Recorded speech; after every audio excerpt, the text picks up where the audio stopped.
사랑하고 존경하는 국민 여러분, 김상희 국회 부의장님과 선배 동료 의원 여러분, 국무총리를 비롯한 국무위원 여러분, 부산 연제구 출신 국민의힘 이주환입니다. 지금 정치권에는 이준석 당대표 돌풍이 세차게 불고 있습니다. 청년 실업과 부동산 폭등에 따른 비투 코인 광풍 등 청년층의 절망과 고통이 정치권의 세대교체 영혼으로 표출된 것이며 변화 욕구가 강한 2030 세대를 대변해 줄 수 있을 거라는 기대감이 작용했기 때문입니다. 정치권에 불어닥친 변화의 바람이 국민의 삶으로 이어져야 하는 것은 어찌 보면 너무나도 당연한 수순입니다. 그렇기에 현 정부의 경제정책 대전환은 우리 정치권이 가장 먼저 해결해야 할 선결 과제일 겁니다. 오늘 경제 분야 질의는 이 시대를 힘들게 살아가는 국민과 특히 청년들의 박탈감을 조금이나마 대변하고자 하는 마음으로 임하겠습니다. 김부겸 총리님 앞으로 나와 주십시오.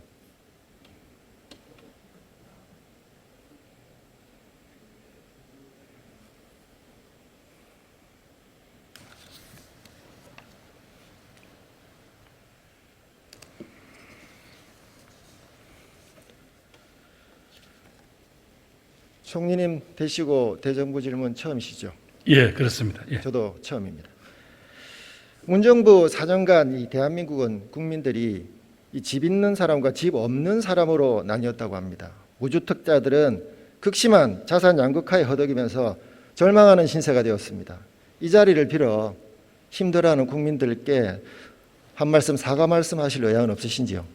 예, 국민 여러분들께 왜 저희들이 정책이 여러 가지 제대로 작동하지 못해서 부동산 가격 때문에 또 부동산의 폭등 때문에 많은 상처를 입으신 데 대해서는 거듭 죄송한 마음입니다.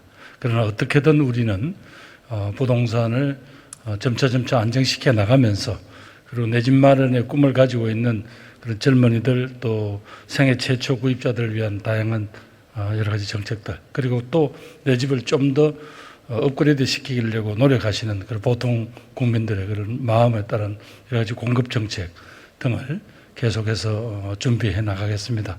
지금까지 여러분들 기대에 걸맞는 정도의 그런 부동산 정책에 대한 성공적인 모습을 보여드리지 못한 데 대해서 죄송하게 생각합니다. 네, 말씀하신 중에 한 가지 저도 같이 더불어 제안을 한번 해보겠습니다. 주택의 실소유자 특히 생애 최초 구입자들에게는 자가주택을 얻을 수 있도록 LTV를 최대 90%까지 늘리고 대출 상한도 30-40년 정도로 늘리는 장기 모기지 등을 도입해야 한다고 생각하는데 이 검토할 의향 가지고 계시죠? 의원님이 생각하시는 90%까지 가능한지는 모르겠습니다만 적어도 내 집 마련을 하자는 분들에게 한 장기 30-40년에 걸친 그런 몰기지 방식으로 부동산 내 집을 갖겠다는 걸 도와드려야 된다는 데는 의원님하고 의견이 같습니다. 네, 알겠습니다. 올해 1월부터 4월까지 초과 세수가 아까 총리님께서 35조 원 정도 된다고 말씀하셨죠. 초과 세수는 한 32조 되고요. 32조. 나머지 작년에 우리가 세계 잉여금하고 또 미집행 한 이런 예산 이런 게 합치면 한 35조쯤 되는 것 같습니다. 그런데 정부는 이 돈으로 재난지원금 등 2차 추경안을 편성한다는 방침인데 이 세수가 좀 많이 거쳤으면은 이 국가재정법을 볼 때도 이 돈풀 국리만 할 게 아니라 미래 세대의 부담을 줄이기 위해서라도 국채 상환해야 되는 거 아닙니까? 의원님도 알다시피 지금 코로나19라는 상황이 사실은 전시 상황 아닙니까? 이런 경우에 재정이 좀 적극적 역할을 해야 된다는 게 또 여러 요구가 있으니까 그러나 분명히 이 중에서 저희들이 흡족하지는 않겠지만 일부는 빚 갚는 데 쓰겠다는 약속을 드립니다. 그리고 어제도 말씀하셨고 오늘도 말씀하셨는데 빚도 갚고 손실도 충분히 지원하겠다는 말씀이신데요. 이 초과 세수로 이 전국 재난지원금 주고 또 어떻게 빚을 갚으며 충분한 지원하겠다면서 손실보상법 소급 적용을 왜 외면하고 계시죠? 의원님 한번 생각해 보십시오. 35조라고 하지만 그중에서 우선 지방으로 내려가야 될 교부금, 교육교부금 빼고 나면 또 쓸 수 있는 규모가 확 줄지 않습니까? 거기에다가 아까 의원님 말씀하신 대로 우선은 아까 손실 보상의 방법을 어떻게 할 거냐의 문제입니다. 그것을 지금부터 어제도 그런 말씀드렸습니다만 한 집 한 집마다 작년 그 전해 매출이 얼마고 작년 한 해 얼마 손실이 났으니까 얼마를 가져가야 된다. 그 중에서 경제 전체가 어려워졌기 때문에 갖는 부담은 얼마고 이걸 어떻게 다 계산해낼 수 지금 있겠습니까? 논의 중이니까 예, 알겠습니다. 예, 그렇습니다. 예. 그러나 이 국민들의 이 고통스러운 목소리를 우리는 반드시 들어야 됩니다. 네, 의원님들의 그런 어떤 목소리를 잘 알기 때문에 저희들도 조심스럽습니다. 예. 어제 22일 바로 어제입니다. 한국은행 보고서에 따르면 한국의 금융 상황이 2008년 금융위기 이후 가장 악화 상태에 있다고 보고를 했습니다. 보고 받으셨습니까? 아직까지 정확하게 못 받았습니다. 예. 한국은행 연내 기준금리 인상 기정사실화돼 있죠. 아직까지 조심스럽지만 한은은 조금 그런 뉘앙스를 몇 번 표시했습니다. 그래서 정부는 추경등을 통해서 돈을 풀겠다고 하고 한국은행은 금리를 올리겠다고 하면 이거는 정책의 엇박자라고 생각하지 않으신가요? 그래서 이제 한은이 그런 입장을 취하는 것까지는 이해한다고 하더라도 그것이 정책 전체 운용에서 보면 아마 재정당국하고 하는 사이에 조금 어느 정도 논의는 해봐야 되는 거 아닌가 싶습니다. 물론 한은의 일차적인 목표는 물가 안정과 또 뭐 우리 화폐의 가치를 이렇게 유지하는 것에 있겠지만 또 정부 입장에서는 재정 운용이라는 그것이 경제 운용이라는 또 다른 또 정책 목표가 있지 않습니까? 예. 지금 소비자 물가가 급등하고 있습니다.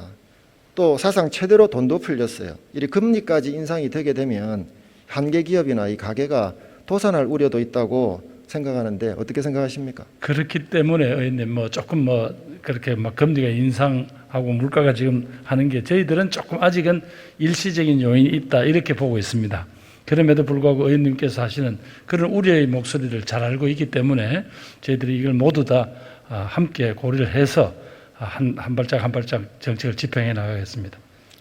누누이 답변하셨겠지만 이 지금 고삐 풀린 집값과 영끌, 비투 이런 기하급수적으로 증가하고 있습니다. 이 1,765조 원에 달하는 이 가계부채 이 잡기 위한 정부의 대책은 또 있습니까? 하여튼 우선 부채 총량을 이렇게 관리하는 방식으로 해서 조금씩 이 어떤 가계 부채가 늘어나는 걸 우선 조금씩 줄여 나가겠습니다. 그리고 어떤 신규 대출을 함에 있어서 아까 조금 그런 부분에 대한 심사를 좀 강화하든지 해서 의원님 말씀드린 대로 자꾸 빚내서 빚이 자꾸 늘어나는 그런 상황은 악순환을 막아야 되지 않겠나 그런 생각입니다. 현 정권이 겪고 있는 폭탄이 이것만이 아닙니다. 한두 가지가 아닙니다. 어쨌든 가계부채 폭탄이 언제 터질지는 모르겠지만은 선제적으로 이런 일이 발생하지 않도록 좀 잘 대처해 주시기 바랍니다. 의원님 터진다고 표현하시니까 제가 좀 놀랍니다. 그리고 또 국민도 혹시 놀라실지 모르니까 그걸 뭐 터진다고 하지 말고 또 악화되기 전에 조치를 하라고 이렇게 충고를 해주시면 저희들이 네, 잘 대처해 주시기 바랍니다. 예. 자, 우리 비투 이야기가 나왔으니까 이 빚을 내서 코인에 투자한다는 비트코인 광풍 들어보셨죠? 예. 왜 이런 현상이 생긴다고 보십니까? 얼마 전에 이제 TV 프로에서 고 세대들 인터뷰한 바에 따르면 달리 내 인생에 희망이 없기 때문에 내가 여기서 소위 여기서 내 인생의 성불을 본다 뭐 이런 심리다라는 걸 봤습니다. 참 부모 세대로서 가슴이 아프고 또 어찌 보면 등골이 오싹한 이야기죠. 예, 우리 자식들이 이런 고통 속에 있는데도 우리가 좋은 찬스를 못 만들어주고 있는 것이 오히려 그게 부끄럽고 죄송합니다. 저도 책임이 있다고 봅니다. 제가 보기엔 문재인 정부 들어 일자리 부동산 정책 실패, 이것이 심각한 청년 취업난과 고용 불안정, 주택을 비롯한 주요 자산 가격 폭등에 정말 2030 세대들이 닥치다 보니까 이 경제적 좌절감 말씀하신 이 코주부라는데 코인, 주식, 부동산 그걸 코주부라고 합니다. 특히 이 코인이라는 위험 투자를 감소하게 되었다고 생각합니다. 자료 보시면 알겠지만 실제 올해 1분기 4대 가상자산 거래소 신규 가입자 2030 세대가 10명 중 6명이라고 합니다. 총리님, 정부가 지난 2017년 9월 코인 광풍 불 때 당시 대책 마련하기 위해서 가상자산 관계기관 합동 TF 발족했습니다. 알고 계시죠? 예, 알고 있습니다. 금융위가 제출한 자료에 따르면 그 당시부터 해서 올해 5월까지 총 9차례나 범부처 차원의 대응을 했다고 밝히고 있습니다. 그런 9차례나 걸친 회의의 점검과 대책에 대한 성과가 있으면 좀 이 자리에서 말씀을 좀 해주십시오. 제가 취임하고 난 뒤에 이제 이렇게 전체 어떻게든 이게 과열되는 가상자산 시장을 어떻게든 좀 안정시킬까, 또 거기서 선의의 피해자를 줄일까, 어떻게 하면 거래 투명성을 확보할까, 이런 쪽에 지금 집중을 하다 보니까 그동안 몇 가지 조치들이 어떤 효과를 냈는지는 정확하게 지금 파악을 못하고 있습니다. 죄송합니다. 이 정부가 매회 회의를 할 때마다 이 투자자 보호와 불법 행위, 집중 단속, 그럴싸한 대책을 마련한 것처럼 이렇게 홍보를 했습니다마는 지금 4년여 지난 지금 실상은 지금 현재 부실거래소, 잡코인이 난무하고 있고 또 코인발 투기판이 크게 달해서 무수한 피해자를 양산하는 게 전부라고 해도 지금 현재 과언이 아닌 상태입니다. 화면 한번 보시죠. 최근 언론 보도에 따르면 피해 금액 3조 8,500억 원의 피해자가 7만 명에 달하는 대규모 가상화폐 사기 사건이 발생하는 등 피해 사례가 차고도 넘칩니다. 청와대 국민청원 게시판에도 다양한 형태의 가상자산 피해 사례가 다수 게시되고 있는 실정이고요. 특히 경찰청 자료에 따르면 2018년부터 올해 4월까지 가상자산 관련 불법 행위 피해 금액만 5조 5,500억에 달하는 것으로 나타납니다. 총리님, 이는 투자에 따른 손실과는 지금 무관한 금액입니다. 범죄 피해액을 지금 산출한 것인데 손실액, 투자 손실액까지 합치면 어마어마하겠죠. 이런데도 정부가 4년간 뭘 대응하고 대책을 세워서 잘했다고 할 수 있겠습니까? 아무래도 이제 부족했으니까 이런 일이 벌어졌을 거고요. 그다음에 무엇보다도 이제 그걸 국회에서도 그래 걱정이 되시니까 특정금융정보법을 만들어 주셨지 않습니까? 개정을 해주셔가지고 그게 이제 9월 25일부터인가 새 법이 적용되게 되는데 그 전까지 저희들은 시장에다가 어떤 신호를 보내고 있는 중입니다.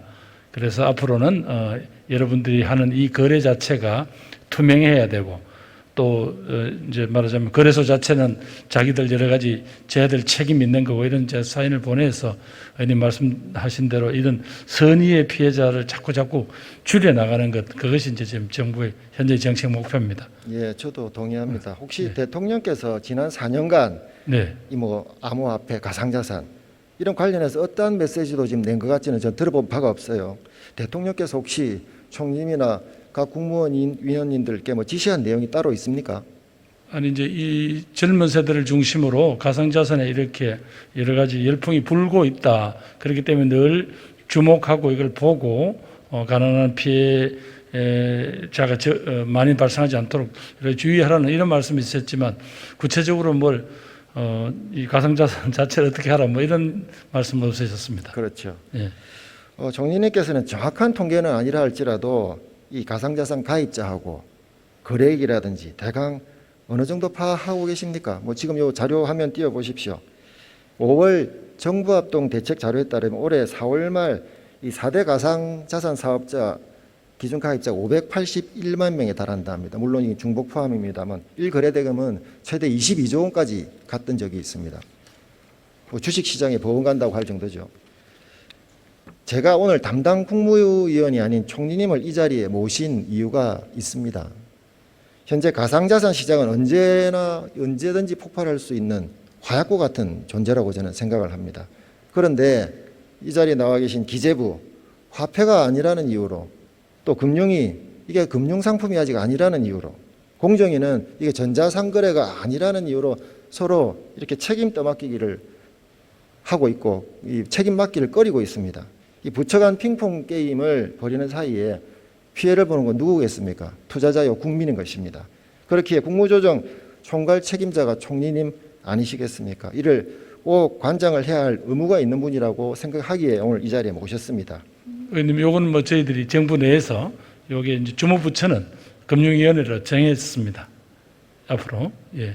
네, 이 금융위만 가지고 해결될 일이 아닙니다. 물론 그렇기 때문에 해결을 못하고 의원님께서 방금 지적해 주신 여러 가지 것들 포괄적으로 판단하고 대책을 세우라는 지적은 말씀 맞습니다만은 앞으로 이 주무부처는 금융위를 정했다는 말씀 분명히 드립니다. 예. 그래서들 이른바 요새 이 잡코인 대거 정리해서 이 수조 원이 증발하고 투자자들이 이 날벼락을 맞은 내용 언론 보도 보셨죠. 그리고 거래소의 일명 잡코인 정리에 따라서 현재까지 몇 개의 이 코인이 상폐가 되고 상장 폐지가 되고 손실 금액이나 투자자 수의 피해 내역이 파악된 게 있습니까? 금융위를 통해서? 아직 예, 그것까지는 다는 모르겠고 상장 폐지가 된 부분들은 예, 한 거래 유의 정보까지 합치면 한 40 정도 되는 것 같은데요. 예, 좀 비슷하게 보시고 계신데 예. 그 내용이 지금 금융위에서 알 수 있는 내용이 아니고 코인마켓캡이라는 그 통계 사이트에서 나오는 내용입니다. 우리나라 업비트하고 비썸 두 거래소만 상장된 게 354개가 상장돼 있고 이 중에서 약 40개가량 상폐 내지는 상폐 위험에 직면해 있습니다. 이 문제는 거래소들이 어떤 기준으로 상폐를 하는지가 뚜렷하지 않다는 점입니다. 지금까지 거래소들은 무분별하게 이 코인을 상장을 했고 수수료도 막대하게 챙겼습니다. 정부는 거래소들의 이 마구잡이 상장을 지금까지 수수방관한 셈이죠. 이어서 이 벼락 상폐도 손을 놓고 계실 겁니까? 갑자기 상폐하는 거 말입니다. 어떤 그 혹시라도 조금이라도 범죄 혐의라든가 혹은 뭐 예를 들면 이런 혐의가 있으면 그는 경찰청에서도 또 쳐다볼 수 있습니다. 들여다볼 수 있습니다. 네, 경찰청은 두 번째 문제고 사후의 문제고 정부가 이 가상자산 사업자의 관리를 강화하게 되면 당연히 사업자들은 이런 부실 잡코인들 정리하려고 할 것이고 잡코인을 또 정리하려면 투자자들이 이어서 손해를 본다는 건 불보듯 뻔한 내용입니다. 예상할 수 있지 않습니까? 의원님 그렇더라도 아까 말씀드린 대로 이렇게 혼란스러운 여기에다가 어떤 신호를 주지 않으면 정말 많은 사람들이 또 선의의 피해자가 생기지 않겠습니까? 의원님? 정부로서는 이제 일종의 사실은 이런 식으로 해서라도 지금 9월 달까지 어떻게 시장이 좀 어느 정도 좀 안정이 되도록 그렇게 하는 게 지금 정부가 해야 될 일인 것 같습니다.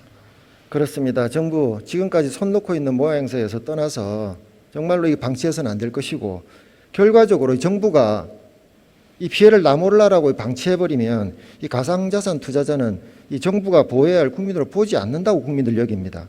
이거는 정부가 취해야 될 올바른 태도가 아닙니다. 네, 예, 그렇습니다. 우리 법은 위법한 행위인 뭐 도박을 하더라도 우리 사기 행위로부터 보호해주고 막아주지 않습니까?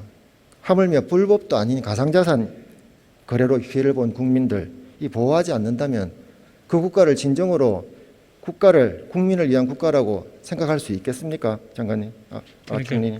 그래도 워낙 이게 위험성이 많고 전 세계 많은 경제 전문가들이 이 가상자산의 여러 가지 어떤 허점들에 대해서 이야기를 하는데 거기에 대해서 얘기 들어오는 우리 특히 젊은 투자자들이 한 번쯤은 더 고민을 해 주시기를 요청드리는 건 그것도 또 정부의 역할이라고 생각합니다. 물론 투자는 자기 책임에서 하는 거죠. 근데 그 투자에 대한 피해가 아니라 이 범죄에 대한 피해는 예, 그건 저희들이 보호를 해야 된다고 보고요. 예. 9월 24일부터 이 거래소 신고 제도가 시행되죠. 네, 그렇습니다. 그럼 과연 200개 넘는 이 사업소들이 몇 개나 살아남을까요?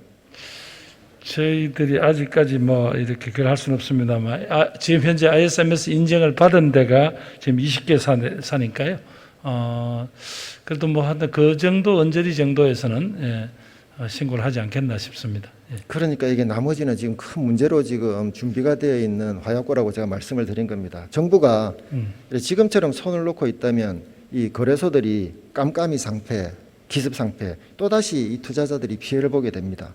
이제라도 이 주식시장에 준하는 표준화된 상장과 이 폐지, 이 상폐 기준을 마련해서 혼선을 최소화해야 된다고 저는 생각을 하거든요. 어떻습니까? 의원님, 그래서 이제 그게 조심스럽지 않습니까? 이제 아직 각 나라마다 이 가상자산을 다루는 태도가 이제 달라지는데 하여튼 이 문제에 대해서 사실 조금 제가 전문적인 지식이 부족하지 않습니까? 그래서 혹시 필요하시면 금융위원장 오늘 출석을 하셨습니다. 그래서 금융위원장한테 그런 데 대한 좀 방안을 질문하시면 어떻겠습니까? 제가 알고 있는 정도는 여기까지입니다. 더 고민을 해봐야 될 것이 있겠습니다만 네. 과세 문제에 대해서 한번 질의를 좀 드리겠습니다. 네. 내년 1월 1일부터 이게 가상자산이 이 금융상품이 아니므로 보호할 수 없다고 하면서도 과세를 지금 하려고 해요. 250만 원 이상의 이익의 20% 맞죠? 예. 그 입장에는 변화가 없으신가요? 의원님, 이 가상자산이 갖는 그런 어떤 뭐 위험성이라든가 이런 부분에도 불구하고 대한민국 국민들은 누구나 소득이 있는 곳에 세금이 있습니다. 그거는 지금까지 우리가 지켜온 과세의 원칙 아닙니까?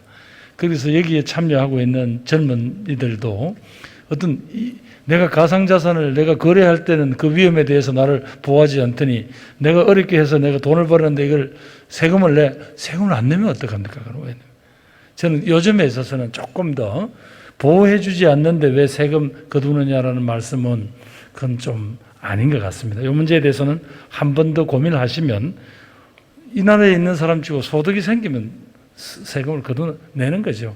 그건 뭐 저는 조금 그분들도 그냥 억울하다, 화가 난다라고 하실 게 아니라 이걸 한 번 더 생각을 해 주십사고 요청드립니다.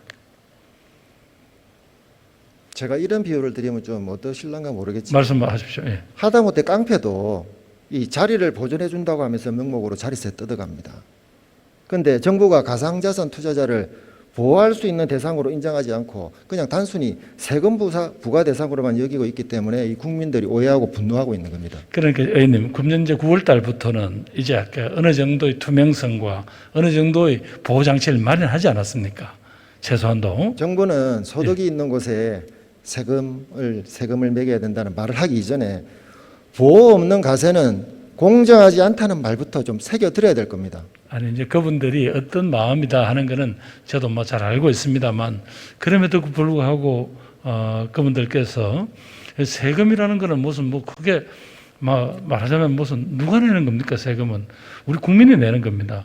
그 국민들은 어디선가 소득이 있으면 참 어떻게 용케 알았다 싶을 만큼 다 세금을 내지 않습니까? 심지어 의원님이나 제가 어디 가서 무슨 조그마한 강연을 해서 그 수고비를 받아도 다 세금을 내지 않습니까? 그런 차원에서 생각해 보신다면 이분들이 거래의 어떤 이익에 대해서 세금을 내는 것은 그 정도는 감내해 주셔야 되는 거 아닌가 싶습니다. 충분히 이해합니다. 그런데 예. 지금 상황으로는 안 된다는 거죠. 그분들의- 1년 정도 유예하는 것에 어째 생각하십니까? 그분들의 정서적으로 아직은 받아들이기 힘들다까지는 의원님 저도 알고 있습니다. 제가 방금 조금 전에 질문 1년간 유예. 그 문제는 지금 이 자리에서 답변 드리는 건 적절치 않은 것 같습니다. 현재로서는 정부 입장을 변화시킬 아직은 그런 입장이 아닙니다. 지금 입법 발의가 되어 있습니다. 1년 유예하는 관심 있게 봐주시고 국회에서 결정을 하시면 뭐 저희들은 예, 들어가 주셔서 네. 들어도 좋습니다.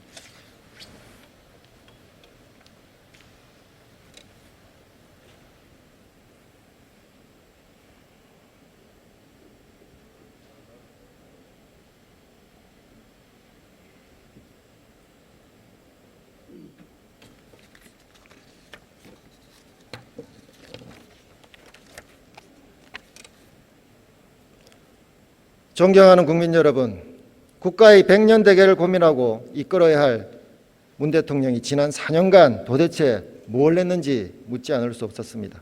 문 대통령은 지도자를 잘못 뽑으면 국민이 불행해진다는 것을 다시금 확인시켜 주었습니다.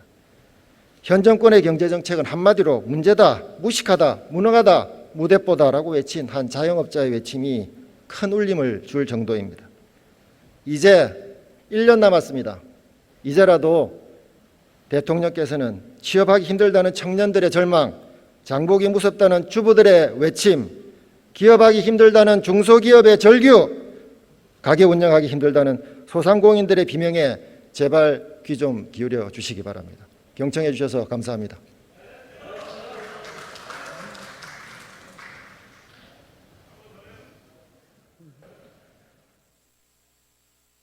이주환 의원님 수고하셨습니다. 다음은 전북 군산 출신의 더불어민주당 신영대 의원님 나오셔서 질문해 주시기 바랍니다.